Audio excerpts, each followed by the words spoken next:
Hello viewers, एक बार मैं शिवांगी महेश्वरी आपका फिर से स्वागत करती हूँ आपके अपने यूट्यूब चैनल स्किल लर्निंग में। आज मैं आपको क्लास 7 साइंस का जो चैप्टर नंबर 2 है न्यूट्रिशन इन एनिमल ये पढ़ाने जा रही हूँ। इस चैप्टर का नेम है न्यूट्रिशन इन एनिमल कि एनिमल में जो न्यूट्रिशन होता है किस तरीके से होता है। जो फूड एनिमल्स में हम लोग भी आते हैं, ठीक है, ह्यूमन बींग्स भी एनिमल्स में आते हैं। एनिमल्स में फूड का इंटेक किस तरीके से करती हैं, फूड कहाँ से कहाँ किस पार्ट से होते हुए हमारी बॉडी में जाता है और किस तरीके से उसका डाइजेशन होता है, कौन कौन से ऐसे जूस निकलते हैं हमारी बॉडी में से जो इस फूड के डाइजेशन में मदद करते हैं, आज हम ये सब पढ़ने वाले हैं। ठीक है, तो हम इससे पहले जो पार्ट 1 है इस चैप्टर का वो कर चुके हैं। उसमें हमने कई टाइप की चीज़ें पढ़ ली हैं, जैसे कि different ways of taking food. ठीक है, फूड टेकिंग करने के डिफरेंट वेज भी हमने पढ़ लिए हैं। इसके अलावा हमने अलग अलग तरीके के जो एनिमल्स हैं, अलग अलग तरीके के एनिमल्स अलग अलग तरीके से किस तरीके से अपना फूड इनटेक करते हैं ये भी पढ़ चुके हैं। ठीक है, इसके अलावा हमने अमेजिंग फैक्ट भी पढ़ा हुआ है। आपको ये स्टार फिश दिखाई दे रही है, हमने ये भी पढ़ा था कि जो स्टार फिश है वो अपना फूड किस तरीके से लेती है। और हमने डाइजेशन इन ह्यूमन बींग्स में, जो ह्यूमन बींग्स के अंदर जो डाइजेस्टिव ऑर्गन होते हैं उसकी हमने शुरुआत ही कर दी थी। हमने माउस के बारे में कुछ पढ़ रखा था, हमने ये पढ़ा था कि जो सलाइवरी ग्लैंड होती हैं, जो टीथ्स होते हैं वो फूड को च्यूई करते हैं। ठीक है, जो सलाइवरी ग्लैंड्स होती है उनमें से सलाइवा निकलता है, वो फूड का जो भी स्टार्च होता है उसे शुगर में चेंज कर देता है। ठीक है, हमने ये सब पढ़ रखा था। और हमने यहाँ देखिए हमने यहाँ पे एक एक्टिविटी भी की है। इसमें क्या हुआ है, जो हमारा सलाइवा है उसमें जो भी स्टार्च है, ठीक, मतलब हमारा जो फूड है उसमें जो भी स्टार्च है, तो जैसे ही फूड हमारी बॉडी में जाता है, हम अपने फूड को माउथ में इंटेक करते हैं, वैसे ही हमारे माउथ में जो सलाइवा होता है वो फूड पर रिएक्शन कर देता है। और रिएक्शन करने के बाद में जो फूड में जो भी प्रेजेंस होता है स्टार्च की जितनी भी अमाउंट प्रेजेंस होती है वो शुगर में चेंज हो जाती है। ठीक है, इसके लिए हमने एक रिएक्शन करी थी यहाँ पर, एक effect of saliva on starch. इस पर्पस को लेकर हमने यहाँ पे एक एक्टिविटी भी की है कि जो सलाइवा का स्टार्च पर क्या इफेक्ट होता है। ठीक है, इसके बाद हमने टूथ देखे भी पढ़ रखा था कि किस तरीके से हमारा जो माउथ होता है उसका जो अंदर का जो एरिया होता है, यानी कि वो एसिडिक हो जाता है। तो एसिडिक होने के बाद किस तरीके से हमारे टूथ धीरे धीरे डिके होने लगते हैं, हमारे जो टूथ पर जो भी एनामेल है वो प्रेजेंस होती है वो किस तरीके से वो डिस्ट्रॉय होनी शुरू हो जाती है। जो हमारे टूथ की ब्राइटनेस होती है वो किस तरीके से, जो चमक होती है वो किस तरीके से ख़त्म हो जाती है। ये सब पढ़ने के बाद में आज हम पढ़ेंगे जो हमारी टंग होती है उसमें 3 तरीके की सलाइवा ग्लैंड पाई जाती है। यहाँ देखिए, आपको दिखाई दे रहा होगा, यहाँ पर ये एक तरीके का है, ये दूसरी तरीके की और ये तीसरी तरीके की, ये 3 तरीके की सलाइवरी ग्लैंड पाई जाती हैं। और ये ग्लैंड होता है, इनमें से सलाइवा निकलता है, अलग अलग तरीके का सलाइवा, यानी कि ये एक बहुत ज़्यादा कह सकते हैं ये जो खाने में जो भी स्टार्च प्रेजेंस होता है उसको शुगर में चेंज करने में बहुत ज़्यादा मदद करता है। ठीक है, इसके बाद में हमने एक एक्टिविटी देखेंगे। ये एक्टिविटी में क्या हो रहा है, इस एक्टिविटी में हमने 4 तरीके के सॉल्यूशन लिए हैं। चारों तरीके के सॉल्यूशन टेस्ट में अलग हैं। पहला देखिए, हमने शुगर सॉल्यूशन लिया है, कॉमन सॉल्ट लिया है, लेमन जूस लिया है, और हमने कुछ बिटर चीज़ें यानी कि नीम्स की लीफ ली है, नीम है उसकी लीव्स ली हैं, और इन सब को हमने एक चम्मच में या एक बाउल में या हमने एक छोटी सी बेकर में इकट्ठा करके रख लिया। ठीक है, कलेक्ट कर लिया। अब इसके बाद हम इस पर रिएक्शन करेंगे। हम क्या करेंगे, अपने पास वाले जो भी हमारा फ्रेंड होगा उसकी आइज़ क्लोज कराएंगे और उससे बोलेंगे, यहाँ पर दिखाई दे रहा होगा आपको, यहाँ पर लिख रहा है, उसकी आइज़ क्लोज कराइए और उससे बोलिए कि आप उसके मुंह में सबसे पहले आपको ये चारों तरीके के सॉल्यूशन एक एक करके रखने हैं। और आप उससे बोलिए कि आपको किस तरीके का फील हो रहा है, आपकी टंग किस तरीके का फील कर रही है, क्या लेमन जूस रखने पर टंग का कौन सा पार्ट है जो खट्टा फील कर रहा है, जो सॉर फील कर रहा है, और नीम का अगर जूस रखेंगे तो कौन सा पार्ट है जो कड़वा फील कर रहा है। ठीक है, तो आपका फ्रेंड आपको बताएगा कि भाई मेरे जीभ का इधर साइड वाला पार्ट खट्टा फील कर रहा है या इधर साइड वाला पार्ट तीखा फील कर रहा है। ठीक है, तो आपको पता लगेगा कि वो किस तरीके से फील कर रहा है। आप अदर क्लासमेट्स के साथ भी यही एक्टिविटी करेंगे और सारे क्लासमेट की जो भी एक्टिविटी होगी, जो भी सारे क्लासमेट्स ने जो भी रिजल्ट आपको बताएगा कि उन्हें कैसा फील हो रहा है, वो आप एक नोटबुक पे ऑब्जर्व करके रखेंगे। ठीक है, आपको एक नोटबुक रख लेनी है अपने पास, उस पर आपको एक पूरी ऑब्जर्वेशन को, पूरा रिजल्ट को रखना है। ठीक है, ऑब्जर्वेशन और रिजल्ट एक ही बात है। पूरा जो भी आप जो ऑब्जर्व किया, यानी कि इतनी सारी मेहनत करने के बाद में आपने जो भी ऑब्जर्व किया वो आपको यहाँ अपना नोट डाउन कर देना है, ठीक है, अपने नोट। और आप देखेंगे कि क्या सबके रिजल्ट सेम है? ऑब्वियसली सबके रिजल्ट सेम आएंगे, क्योंकि जो भी ग्लैंड हमें मीठा फील करने में मदद करती हैं वो एक साइड में सबकी जीभ के एक ही तरफ होंगी, ठीक है, अलग अलग नहीं होंगी। जैसे कि हमारे अगर आगे वाले जो फोर पार्ट होता है जीभ का या आगे वाला पार्ट होता है, अगर वो तीखा बहुत जल्दी फील कर लेता है तो सबकी जीभ का ही आगे वाला पार्ट तीखा फील बहुत जल्दी करेगा, ठीक है। अब देखिए इसके बाद हमारे मुंह का काम खत्म हो गया। मुंह से जो हमारा माउथ है उससे जो हमारा फूड है वो गया है फूड पाइप में, ठीक है। तो अब हम पढ़ेंगे फूड पाइप, और इसे हम एसोफेगस भी बोल सकते हैं, ठीक है। आपको ध्यान रखना है, इसे एसोफेगस भी बोल सकते हैं। और ये फूड पाइप होता है, मुंह से जो खाना होता है हमारा, मुंह में ये सब प्रोसेस होने के बाद में, माउथ में ये सब प्रोसेस होने के बाद में जो फूड होता है वो जाता है एसोफेगस में। आपको ये दिखाई दे रहा है, यहाँ से अगर मान लो हमने अगर खाना खाया है तो यहाँ से फूड एसोफेगस में गया, ठीक है, एक नली होती है, इसे हम फूड पाइप बोल सकते हैं। तो यहाँ से फिर हमारा स्टोमक बन जाता है, ठीक है। स्टोमक आगे जाके इंटेस्टाइन में खुल जाता है, फिर वहाँ जाकर हमारा फूड बाहर निकल जाता है। देखिए यहाँ पर जो बात बोली गई है, जो फूड होता है, जो हमारे जो फूड पाइप होता है वो हमारी गर्दन में तो होता ही होता है, साथ में हमारे चेस्ट की साइड में भी होता है, ठीक है। फिर क्या होता है, जो फूड पाइप है, जो एसोफेगस या फूड पाइप है, उसकी जो भी इनर लाइनिंग होती है, यानी कि अंदर की जो दीवारें होती हैं, वो आपस में मूवमेंट करती रहती है, यानी कि वो हिलती डुलती रहती है, उनमें कोई मूवमेंट होता रहता है। इस मूवमेंट की वजह से जो खाने के जो पार्टिकल होते हैं वो ऐसे मूवमेंट करते करते नीचे गिर जाते हैं, ठीक है। और नीचे गिर के ये कहाँ जाते हैं? ये जाते हैं स्टोमक में, ठीक है। ये कहाँ जाते हैं? ये जाते हैं स्टोमक में, ठीक है। अब देखिए, अब ये सब हो गया। अब स्टोमक में सारा खाना चला गया, ठीक है। अब स्टोमक में जाने के बाद आपने इसमें एक बात बोली गई है, इसमें एक बात बोली है कि आपने कभी देखा है कि आपको वॉमिट हो जाती है? अगर आपको वॉमिट होती है तो वो उसका रीज़न बताइए, आपको वॉमिट क्यों हो रही है, ठीक है।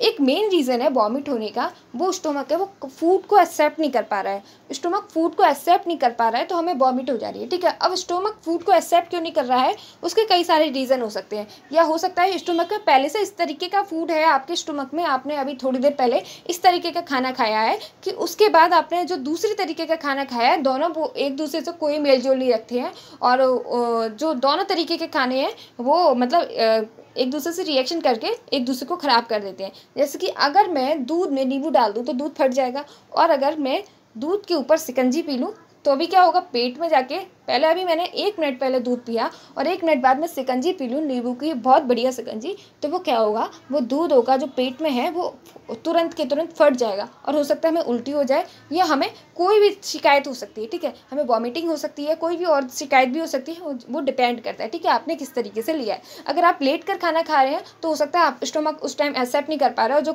जो पूरा फूड है वो आपके फूड पाइप में ही रह गया, और फिर आपको 10 मिनट बाद, खाने के 15 मिनट बाद आपको वॉमिट हो गई, ठीक है। तो ये कई सारे रीजंस हैं, डेट्स वाई जो है हमारा जो स्टोमक है वो फूड को एक्सेप्ट नहीं करता है। अब देखिए ये बात हो रही है द स्टोमक, ठीक है, स्टोमक के बारे में बात हो रही है, द स्टोमक, ठीक है। तो the stomach is a thick walled bag, its shape is like a flattened J. जो स्टोमक किस तरीके का होता है? जे की शेप का होता है, ठीक है। आपने देखा होगा, अब मैंने आपको जस्ट ऊपर बताया था, इसी तरीके से तो ये ऊपर से फूड पाइप आ रहा है हमारा, और इस तरीके से स्टोमक में खुल जा रहा है, ठीक है। इसी तरीके की तो है शेप स्टोमक की। तो यहाँ से जो फूड पार्टिकल आए हैं, यहाँ से जो भी फूड पार्टिकल आए हैं, ठीक है, जो भी फूड पार्टिकल आए हैं वो यहाँ पर क्या है, स्टोमक में आकर इस तरीके से ठहर जाते हैं, ठीक है, यानी कि स्टे कर लेते हैं। अब क्या होता है, यहाँ पर लिखा हुआ है, और बाकी में ऐसा होता है, जो स्टोमक होता है वो काफ़ी गहरा होता है, यानी कि उसमें आप कितना भी खाना डालो वो भरा जा सकता है, ठीक है। आप जितना, आपकी पता है, आप जितना ज़्यादा खाना खाएंगे उतना ज़्यादा आपकी स्टोमक की भूख बढ़ती जाएगी, ठीक है। अगर आप जितना कम खाना खाते जाएंगे वो उतना सिकुड़ता जाएगा। तो ये आप पर डिपेंड करता है आप किस तरीके का खाना, मतलब फूड इंटेक करते हैं। अगर आप ज़्यादा फूड इंटेक करते हैं, आप इस तरीके का फूड इंटेक करते हैं जो स्टोमक का साइज इंक्रीज़ कर रहा है, ठीक है, तो वो क्या होगा, आपको भूख ज़्यादा लगेगी, आप जल्दी, भूख ज़्यादा लगने का मतलब ये नहीं है कि आप मोटे होने वाले हैं। भूख ज़्यादा लगने का मतलब ये है कि आपके जो बॉडी है वो बहुत जल्दी ग्रो कर रही है, उसमें काफ़ी मतलब कुछ इस तरीके के बैलेंसिंग रिएक्शन हो रही है, जिसकी वजह से आपको ही फ़ायदा होने वाला है, और आपकी जो बॉडी है वो मतलब स्ट्रॉन्ग बन रही है, ठीक है। तो ज़्यादा खाने का मतलब मोटे होना कतई नहीं है, ठीक है। अब देखते हैं स्टोमक कहाँ जाकर आगे खुलेगा। यहाँ से क्या है, स्मॉल इंटेस्टाइन निकली हुई है, और इस तरीके से स्मॉल इंटेस्टाइन में खाना आगे बढ़ जाता है। अब स्टोमक में तीन तरीके के सब्सटेंस निकलते हैं, ठीक है। यहाँ आपको दिखाई दे रहा है, the inner lining of the stomach secrete mucus, hydrochloric acid and digestive juice. जो स्टोमक होता है जैसे मैंने आपको फूड पाइप की इनर लाइनिंग बताई थी, उसी तरीके से हमारे स्टोमक की भी इनर लाइनिंग होती है। तो जो स्टोमक की इनर लाइनिंग है वो तीन तरीके के सब्सटेंस को रिलीज़ करती है। पहला है आपका म्यूकस, ठीक है, पहला क्या है आपका म्यूकस, ठीक है, म्यूकस है, हाइड्रोक्लोरिक एसिड और डाइजेस्टिव जूस है। अब जो म्यूकस का क्या काम है, आप म्यूकस का काम जानिए। जो म्यूकस होता है उसके नाम से पता चल रहा है कुछ चिपचिपा जैसा होगा, ठीक है, म्यूकस चिपचिपा, ठीक है। तो ये क्या करेगा, जो स्टोमक की इनर वाल होगी उसे चिपचिपा बना देगा, यानी कि उसको इस तरीके से चिकनाहट डाल देगा। उसके बाद उसके मतलब तेल की तरह एकदम से चिकनी हो जाएगी वॉल। तो इससे क्या होगा मैं अभी आपको बताऊँ। तो सबसे पहले मैं एक स्टोमक बनाती हूँ। ये देखिए जे की शेप में होता है ना, तो मैंने जे बनाया और मेरा स्टोमक बन गया, ठीक है। इस तरीके से मेरा स्टोमक होता है, ठीक है। इस तरीके से आगे इंटेस्टाइन में ये नली, एक मतलब नली निकली हुई होती है। अब जो भी फूड यहाँ से आ रहा है, ठीक है, जो भी फूड आ रहा है ऊपर से, जो भी फूड आया हमारा, ठीक है, यहाँ पर ये फूड आ रहा है। अब क्या होगा, जैसे ही फूड पहुँचा, स्टोमक को पता चल गया कि आपने फूड लिया है, इंटेक किया है, या आपको भूख लग रही है, तब भी ये काम होगा। जैसे ही स्टोमक को भूख लगी तब भी वो यही काम करेगा, ठीक है। अब मैं आपको इसके साथ एक और बात पता लगने वाली है। अगर आपको भूख लगती है और आप खाना नहीं लेते हैं, ठीक है, खाना नहीं लेते हैं, तो आपका स्टोमक आपका क्या हाल कर देता है आपको अभी पता चलेगा, ठीक है।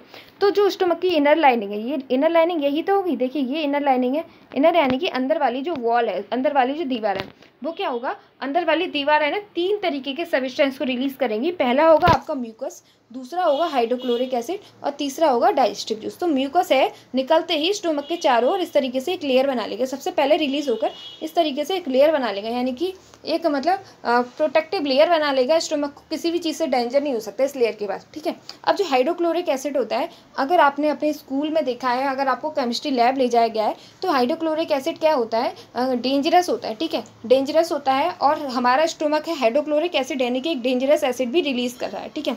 डेंजरस एसिड जो रिलीज़ कर रहा है, अब वो खुद रिलीज़ कर रहा है, तो उसको कितना नुकसान हो सकता है, स्टोमक को कितना ज़्यादा नुकसान होगा इस हाइड्रोक्लोरिक एसिड की वजह से। वो तो एक दिन में जल के ही राख हो जाएगा, ठीक है, वो एक दिन में ख़राब हो जाएगा। लेकिन नहीं, जो म्यूकस है वो उस हाइड्रोक्लोरिक एसिड के हाईली रिएक्टिव नेचर से स्टोमक को बचाए रखना है। यानी कि म्यूकस ने ऑलरेडी एक ऑयली लेयर बना ली है स्टोमक की इनर वॉलिंग पर, और जो हाइड्रोक्लोरिक एसिड है वो अब स्टोमक के साथ रिएक्शन नहीं कर पा रहा है। हाइड्रोक्लोरिक और स्टोमक के बीच में एक लेयर है म्यूकस की, ठीक है। तो म्यूकस हमारे स्टोमक की रक्षा कर रहा है, ठीक है, हमारे प्रोटेक्ट कर रहा है हाइड्रोक्लोरिक एसिड से। हाइड्रोक्लोरिक एसिड इतना हाईली रिएक्टिव है कि जब भी आप फूड इंटेक करते हैं, जो भी बैक्टीरिया होते हैं आपके फूड के साथ जो अंदर चले जाते हैं, इसके अलावा अदर जैसे कि वायरस है, बैक्टीरिया है, और जो भी पॉइजनस चीज़ें होती हैं थोड़ी बहुत, उसे क्या करता है, जला के वहीं के वहीं ख़त्म कर देता है, ठीक है। वहीं के वहीं हाइड्रोक्लोरिक एसिड की वजह से ये चीज़ें सब खत्म हो जाती हैं। तो इतना हाईली रिएक्टिव होता है, और आप सोच सकते हैं कि स्टोमक को कितनी ज़्यादा डेंजरस हो सकता है हाइड्रोक्लोरिक एसिड से, ठीक है।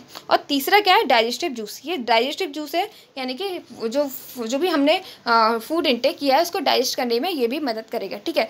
तो अब जैसे हम फूड के जब जो फूड है वो स्टोमक के जैसे ही अंदर गया, हाइड्रोक्लोरिक एसिड था, वो फूड पर रिएक्शन करी, और फूड पर रिएक्शन करने के बाद फूड को इस तरीके से सिंप्लीफाई कर दिया इसने। सिंप्लीफाई करने के बाद फूड बहुत छोटे छोटे स्मॉल पार्टिकल में चेंज हो गया, ठीक है। जो हमने पूरा बड़ा वाइट लिया था वो बहुत छोटे छोटे स्मॉल पार्टिकल में चेंज हो गया, ठीक है, ठीक है। अब आपको इतना समझ में आ गया। अब देखिए मैंने आपको बताया था, अगर आप फूड नहीं लेते हैं, अगर आपको भूख लग रही है और आपने फूड इंटेक नहीं किया है, तो बताइए क्या होगा आपके साथ। आपके साथ ये होगा कि जैसे ही स्टोमक को पता चला कि उसे भूख लग रही है, वो तो क्या करेगा, जो सबसे पहले म्यूकस रिलीज़ करेगा। म्यूकस रिलीज़ करने के बाद में तुरंत हाइड्रोक्लोरिक एसिड रिलीज़ करता जाएगा, ठीक है। और बहुत सारा हाइड्रोक्लोरिक एसिड रिलीज़ करेगा, उसे तो भूख लग रही है ना, और उसके बाद में डाइजेस्टिव जूस वगैरह सब रिलीज़ कर देगा, ठीक है। और जैसे ही वो रिलीज़ कर देगा, तो आपका म्यूकस आपको एक बार को प्रोटेक्ट कर रहा है, लेकिन म्यूकस भी अकेले हाइड्रोक्लोरिक एसिड को कैसे प्रोटेक्ट करे, ठीक है। वैसा जो पहले क्या था, अगर आप फूड सही टाइम पे ले रहे हैं तो जो हाइड्रोक्लोरिक एसिड है फूड पर रिएक्शन करके वहीं के वहीं खत्म हो जाता था। लेकिन अब क्या कर रहा है, अब कुछ है ही नहीं, जो फूड है वो स्टोमक में है ही नहीं, डाइजेस्ट करने के लिए कुछ है ही नहीं, तो क्या करेगा हाइड्रोक्लोरिक एसिड, जो पेट की जो आपका स्टोमक है उसकी जो इनर लेयरिंग है उसको ही धीरे धीरे खराब करना शुरू कर देगा। और आपने सुना होगा आपको एसिडिटी हो गई, आपने बड़े लोगों को सुना होगा कि एसिडिटी हो गई, तो उसका मेन रीज़न यही है, एसिडिटी धीरे धीरे करके बचपन से ही छोटे मतलब ये छोटे ये बनता जाता है, और फिर बड़ी एक बात आ जाती है एसिडिटी, ठीक है। तो एसिडिटी में आपको जो खाना है वो वापस आने लगता है, ठीक है। आपको लगता है कि आपका खाना वापस आ रहा है मुंह के बाहर, लेकिन और जलन हो रही है, आपके पेट में जलन हो रही है, ठीक है, लेकिन जलन ठीक है। तो उस जलन के लिए मिल्क ऑफ मैग्नीशिया का यूज़ किया जाता है, वो आपके आगे के चैप्टर्स में आएगा तो आपको समझ में आ जाएगा। ठीक है, तो आपने समझा, अगर हाइड्रोक्लोरिक एसिड रिलीज़ हो रहा है और आप फूड नहीं ले रहे हैं तो क्या होगा, वो धीरे धीरे इस तरीके से निकलेगा और निकलने के बाद में वो आपकी स्टमक की लेयर को ही डेंजरस कर देगा, यानी कि उसे डेंजर में पहुंचा देगा। ठीक है, और अगर आप फूड ले लेते हैं तो फिर तो वो हाइड्रोक्लोरिक एसिड फूड के साथ रिएक्शन करके सही रहेगा। ठीक है, इसलिए हमें समय पर फूड लेना चाहिए। ठीक है, अब आगे देखिए,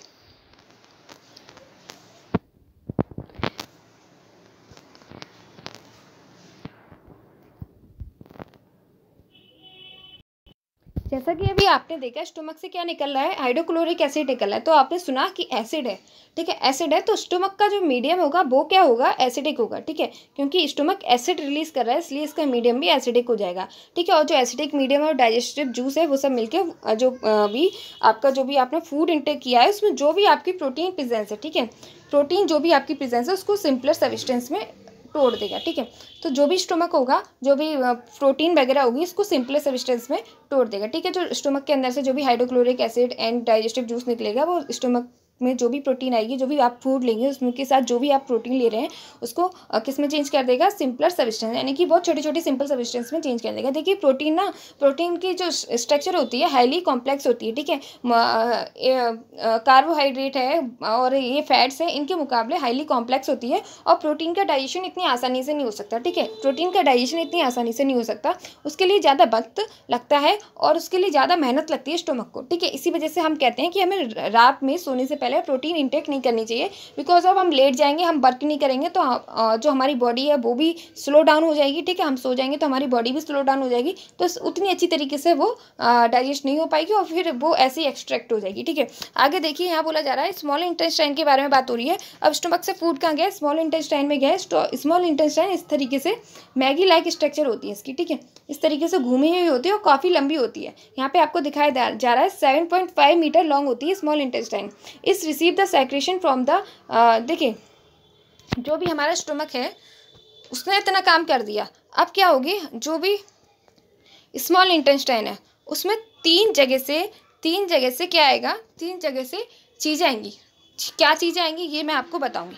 ठीक है, जो स्मॉल इंटेस्टाइन है पहले तो देखिए 7.5 मीटर लॉन्ग होती है, मैंने आपको बताई थी इस तरीके से होती है और काफ़ी लंबी होती है, 7.5 मीटर लॉन्ग होती है। ठीक है, it receives the secretion from the liver and the pancreas. देखिए जो हमारी बॉडी होती है उसमें लिवर भी होता है, पैनक्रियास भी होती है। अभी मैं आपको डायग्राम में दिखा दूंगी, पीछे डायग्राम में, तो लिवर भी होता है, पैनक्रियास भी होता है। वो अपने अलग अलग तरीके का जो भी सब्सटेंस होता है वो इंक्रीज़ करते हैं। ठीक है, जैसे लिवर है वो बॉयल जूस वो निकालता है। ठीक है, और जो पैनक्रियास है वो पैनक्रियाटिक जूस निकालते हैं। तो अलग अलग तरीके के जूस अलग अलग तरीके के ग्लैंड्स है वो निकालते हैं। ठीक है, तो ये है जो पैनक्रिया और लिवर में से जो भी जूस निकल कर आ रहा है वो कहाँ चला जा रहा है, स्मॉल इंटेस्टाइन में, और उसके साथ के साथ जो स्टमक से जो भी फूड निकल कर आ रहा है वो भी स्मॉल इंटेस्टाइन में निकल जा रहा है। अब ये तीनों आपस में मिलकर लिवर का बॉयल जूस और जो पैनक्रियाटिक ग्लैंड है पैनक्रियाटिक जूस और जो हमारा जो भी फूड है जो भी हमने इंटेक किया था जो स्टमक से स्मॉल इंटेस्टाइन में गया, तीनों आपस में मिल जाते हैं और क्या होता है, जो बच्चों के दोनों जूस थे, बॉयल जूस और पैनक्रियाटिक जूस, वो उस फूड पे रिएक्शन करते हैं और उसे और ज़्यादा सिंपलर फॉर्म में तोड़ देते हैं। ठीक है, अब देखिए the liver is the reddish. अब देखिए लिवर के बारे में बात हो रही है, रेडिश ब्राउन ग्लैंड है। ठीक है, हम आपसे एक क्वेश्चन और पूछे जाता है कि हमारी बॉडी में सबसे बड़ी ग्लैंड कौन सी है, तो सबसे बड़ी ग्लैंड जो हमारी बॉडी में वो है लिवर। ठीक है, तो क्या है, रेडिश ब्राउन ग्लैंड है और situated in the upper part of the abdomen. Abdomen यानी कि जो हमारा पेट है उसके अपर पार्ट में ये सिचुएटेड है और राइट साइड में। ठीक है, सबसे लार्जेस्ट ग्लैंड है, सेक्रेट बाइल जूस, ये बाइल जूस सेक्रेट करती है। That is stored in the sac called the gall bladder. जो भी ये जो लिवर है वो बाइल जूस सेक्रेट करता है, वो कहाँ इकट्ठा रहता है, सेक्रेट करने के बाद या उससे पहले जो बाइल जूस है वो गॉल ब्लैडर में इकट्ठा रहता है। ठीक है, और जैसे ही ज़रूरत पड़ती है वो बाइल जूस रिलीज़ कर दे रहा है। ठीक है, जो बाइल जूस होता है उसका क्या काम होता है, जो बाइल जूस होता है उसका काम होता है डाइजेशन ऑफ द फैट्स। आपने सुना होगा फैटी लिवर, आप बस इसी से ध्यान कर लीजिए। फैटी लिवर आपने सुना है, फैटी लिवर एक डिसीज़ होती है, जो लिवर होता है उसमें फैट चढ़ जाता है, हमारी बॉडी जो फैट एक्सेप्ट नहीं कर पा रही है, हाईली फैट हो गया है, तो जो लिवर है वो उस फैट को अपने अंदर संभाल के रखता है, तो ठीक है, उसे फैटी लिवर बोल देते हैं। तो फैटी लिवर क्या है, जब फैट की ज़्यादा इंक्रीजिंग हो जाए, ठीक है, तो यहाँ पे क्या कर रही है, जो लिवर है, क्योंकि लिवर में फैटी लिवर की डिसीज़ हो जाती है, इस वजह से आपको ध्यान रखना है, लिवर से जो जूस निकलता है वो फैट्स को, जो भी फैट्स होती हैं उसको सिंपलेस्ट सब्सटेंस में चेंज कर देता है। ठीक है, आपको इतना ध्यान रखना है। अब इसके बाद pancreatic is the large cream coloured gland, एक बड़ी क्रीम कलर की ग्लैंड होती है जिसे हम पैनक्रियास बोलते हैं, ठीक है। ये क्या होती है, स्टोमक के नीचे होती है। The pancreatic juice acts on the carbohydrate, जो पैनक्रियाटिक जूस होता है वो तीनों चीज़ों पे मदद कर देता है, ठीक है, तीनों चीज़ों को डाइजेस्ट करने में मदद कर देता है, कार्बोहाइड्रेट, फैट्स एंड प्रोटीन, ठीक है, तीनों चीज़ों को, और इसे सिंपलर फॉर्म में चेंज कर देता है, ठीक है। अब देखिए, the partially digestive food now reaches the lower part of the small intestine. अब जो भी डाइजेस्ट हो गया, अब वो जूस का मतलब जो भी हमारा जो भी फूड था डाइजेस्ट होने के बाद में क्या हुआ, स्मॉल इंटेस्टाइन में गया, जहाँ उसका क्या निकला, इंटेस्टाइनल जूस निकला, ठीक है। द डाइजेशन, अब देखिए आप इस बात को समझ नहीं पाएंगे, इसके लिए आप सबसे पहले ऊपर डायग्राम देख लीजिए, ये पढ़ाने से पहले बेहतर है मैं आपको ये बता दूं ताकि आपका क्लियर हो जाए। देखिए ये रहा, यहाँ आप देख सकते हैं, देखिए आपको सब दिखाई देगा यहाँ पर, ऊपर से फूड पाइप है, ये फूड पाइप से सारा फूड, यहाँ मैं रेड कलर कर लेती हूँ। देखिए यहाँ से फूड आया, फूड आकर कहाँ गया, स्टोमक में गया, ठीक है। स्टोमक से कहाँ जा रहा है, कहाँ गया, ये देखिए पाइप आपको दिखाई दे रहा है, यहाँ से कहाँ गया, स्मॉल इंटेस्टाइन में। मैंने बोला था मैगी की तरह होती है, तो इस तरीके से फूड यहाँ पे चल चल के काफ़ी लंबी दूरी तय करके ये बाहर निकलेगा, ठीक है। और साथ के साथ जैसे ही फूड इसमें जाता है, यहाँ देखिए ये आपको दिखाई दे रहा है गॉल ब्लैडर, ठीक है। गॉल ब्लैडर में आपका क्या स्टोर है, बाइल जूस स्टोर है। अब जैसे ही आप लिवर को पता चला कि फूड आया, लिवर यहाँ से क्या यहाँ पे भेज देगा बाइल जूस, ठीक है। अब देखिए यहाँ पे आपकी है पैनक्रियाटिक ग्लैंड, ठीक है, पैनक्रियाटिक ग्लैंड है, और जैसे ही पैनक्रियाटिक ग्लैंड को पता चला कि यहाँ फूड आया है, तो पैनक्रियाटिक ग्लैंड है यहाँ से क्या भेज देगी, स्मॉल इंटेस्टाइन के अंदर बाइल जूस भेज देगी, ठीक है। अभी बाइल जूस जाने के बाद में, और सॉरी बाइल जूस नहीं, पैनक्रियाटिक जूस भेज देगी, तो पैनक्रियाटिक जूस जाने के बाद में जो भी पैनक्रियाटिक जूस होता है, मैंने अभी आपको पढ़ाया, फैट्स, कार्बोहाइड्रेट एंड किस पे रिएक्शन करता है, प्रोटीन पे रिएक्शन करता है। जो बाइल जूस होता है ओनली फैट्स पे रिएक्शन करता है, ठीक है। और आपको स्टोमक का भी ध्यान रखना है, स्टोमक में जो प्रोटीन होता है उसको सिंपलेस्ट सब्सटेंस में चेंज कर देते हैं, ठीक है। तो अब देखिए क्या हुआ, अब ये तीनों आपस में मिले, ये सब कुछ मिला, और उसने जो फूड है उसके ऊपर रिएक्शन करी, और जो फूड है वो स्मॉल बहुत ज़्यादा छोटे सब्सटेंस में चेंज हो गया, ठीक है, बहुत ज़्यादा छोटे सब्सटेंस जिसको हम अलग नहीं कर सकते हैं, ठीक है। अब यहाँ से कहाँ जाएगा फूड, यहाँ से जाएगा लार्ज इंटेस्टाइन में, आपको दिखाई दे रहा है इस साइड से, और यहाँ से क्या हो जाएगा, फूड एक्सट्रैक्ट हो जाएगा, ठीक है। यहाँ से क्या हो जाएगा, एक्सट्रैक्ट हो जाएगा। लार्ज इंटेस्टाइन का भी काम मैं आपको यहीं बता देती हूँ। लार्ज इंटेस्टाइन का काम है आपका जो भी फूड में अब बचा हुआ जितना भी सब कुछ रह जाएगा, जैसे कि क्या रह जा सकता है, वाटर रह जा सकता है, थोड़ी बहुत मिनरल्स और जो थोड़ी बहुत चीज़ें रह जा सकती हैं, ठीक है। तो इंटेस्टाइन, ये लार्ज इंटेस्टाइन क्या करेगी, वाटर है और जो भी छोटा मोटा सामान रह गया है उसे ऑब्जर्व कर लेगी, और जो भी अब जो भी जितना भी वेस्ट जो ऑब्जर्व नहीं किया जा सकता वो सब अब यहाँ से बाहर निकल जाएगा, ठीक है। तो अब चलिए देखते हैं, यहाँ पर मैं आपको जो पढ़ा रही थी और जिसे बीच में रुककर मैंने ये बताया आपको, वो क्या है।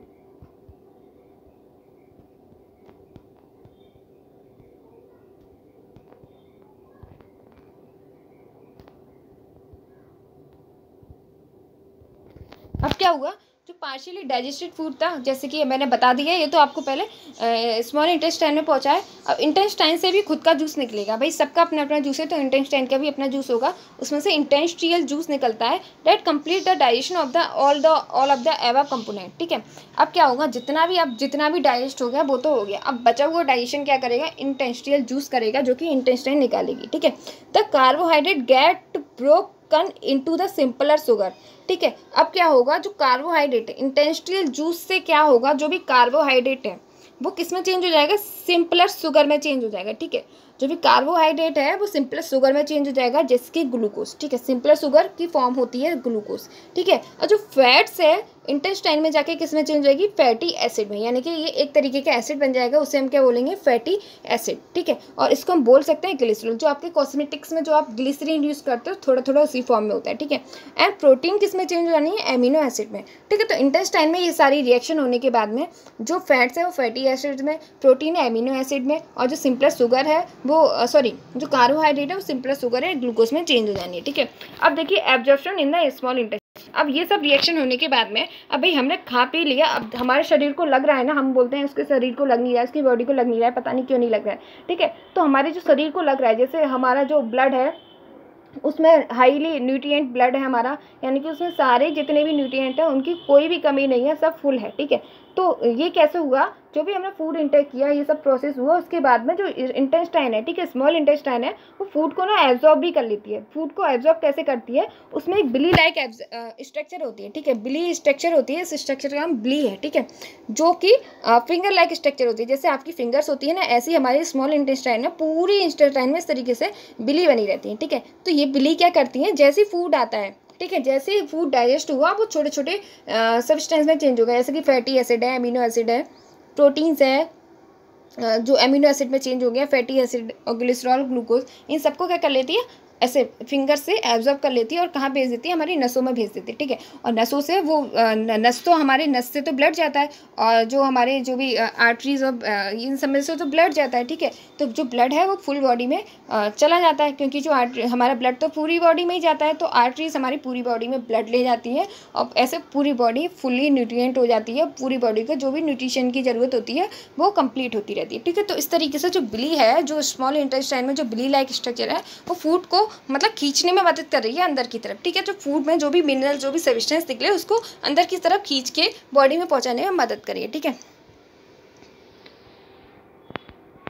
देखिए यहाँ पे लिख भी रहा है, ब्लड वेसल में भेज देती है, ठीक है, two different organ. Blood vessel से कहाँ चला जाता है, डिफरेंट ऑर्गन में चला जाता है, ठीक है। जहाँ भी जो होता है कॉम्प्लेक्स सब्सटेंस, जैसे कि प्रोटीन्स है, जहाँ भी बॉडी को प्रोटीन की ज़रूरत है, इन सब का जहाँ भी जिस चीज़ की कमी है वो पूरी हो जाती है, ठीक है। इस प्रोसेस को क्या कहते हैं, एसिमिलेशन कहते हैं। एसिमिलेशन का क्या मतलब है, जब भी हमने फूड लिया उसको बॉडी एब्जॉर्ब कर ले रही है, तो उसको हम क्या बोल देंगे, एसिमिलेशन बोल देंगे, ठीक है। अब जो फूड होता है वो कहाँ जाता है, अब हर सेल के पास गया, हर ऑर्गन के पास, हर सेल के पास जो फूड गया है, ठीक है। अब हर सेल में जाके जो फूड है वो बैठ गया, ठीक है।